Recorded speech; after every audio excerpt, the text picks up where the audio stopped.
যোৱা পৰহি দিনাখন গুৱাহাটীত অভূতপূৰ্ব বৰষুণ হয় আৰু গুৱাহাটীৰ আমি যিটো নলা নৰ্দমা আমি নিৰ্মাণ কৰিছো সেই নলা নৰ্দমাবিলাকে ইমান ডাঙৰ পানী ধৰি ৰখাৰ আমাৰ ক্ষমতা নাই গতিকে বছৰত এনেকুৱা এটা বা দুটা দিনৰ আমি সন্মুখীন হওঁ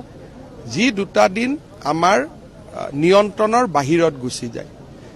যোৱা বছৰটোত যিমান বৰষুণ হৈছে তাৰ 25% বৰষুণ যোৱা পৰহি দিনাখন একেলগে হৈছে গতিকে ই আমাৰ নিয়ন্ত্ৰণৰ বাহিৰত আৰু ইয়াক নিয়ন্ত্ৰণ কৰিবৰ কাৰণে আমি ইয়াতকৈ দুগুণ ডাঙৰ নলা নিৰ্মাণ কৰিব লাগিব নৰ্দমা নিৰ্মাণ কৰিব লাগিব মানুহৰ পৰা মাটি বাৰী ল্যান্ড একুইজিশন কৰিব লাগিব এটা প্ৰথম কথা দ্বিতীয়তে মেঘালয়ৰ পৰা পানী অভূতপূৰ্বভাৱে নামি অহাৰ কাৰণ হ'ল USTM ইউনিভাৰ্চিটি তাত USTM ইউনিভাৰ্চিটিয়ে মেঘালয়ৰ গুৱাহাটীৰ খানাপাৰাত তেওঁলোকৰ ভৌগোলিক অৱস্থানৰ সুবিধা লৈ এটা বৃহৎ ডাঙৰ পাহাৰ তেওঁলোকে খান্দি পেলাইছে কোনোবাই যদি USTM ইউনিভাৰ্চিটিত যায় তেতিয়ালে দেখা পাব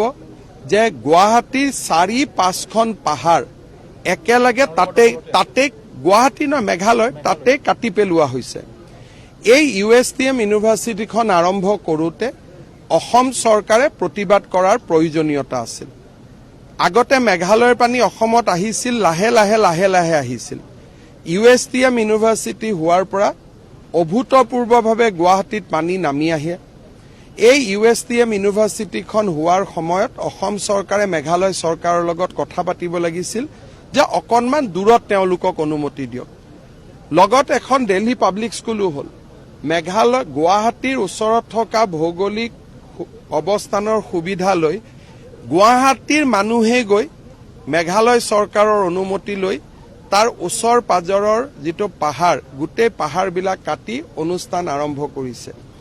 বিষয়টো মেঘালয়ৰ মুখ্যমন্ত্ৰী ডাঙৰীয়াৰ লগত মই কথা পাতিম বাট ডেমেজ ইজ অলৰেডি ডান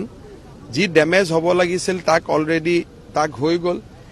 এতিয়া উপায় এটাই যে এই পানীখিনি আমি দীপৰ বিললৈ ডাইভাৰ্ট কৰি লৈ যাব লাগিব বা শিলখাকু বিললৈ ডাইভাৰ্ট কৰি লৈ যাব লাগিব কিন্তু ডাইভাৰ্ট কৰি লৈ যোৱাৰ বাবে মাজেদি যদি নলা নৰ্দমা বনাও বহুত ল্যান্ড একুইজিশন লাগিব যিটো আমাৰ আৰ্থিক ক্ষমতাৰ ভিতৰতো নপৰে গতিকে ইয়াত আবেগিক হোৱাৰ পৰিৱৰ্তে আমি প্ৰেক্টিকেলি কেনেকৈ এই সমস্যাবোৰ সমাধান কৰিব পাৰো আমি চাম কিন্তু তাৰ লগতে আমি এটা কথাও চাব লাগিব যে বৰষুণ হোৱাৰ ট্ৰেফিক জাম ৰাতিলৈকে হৈছে কিন্তু পানীটো 2-3 ঘণ্টাৰ ভিতৰত 75% এৰিয়াৰ পৰা ওলাই গৈছে ইমান ডাঙৰ বৰষুণ হলে ধৰি ৰাখাৰ ক্ষমতা গুৱাহাটীৰ দৰে স্মাৰ্ট সিটি এখনৰ নাই ইয়াৰ কাৰণে আমি এটা নেক্সট লেভেলৰ স্মাৰ্ট সিটি বনাব লাগিব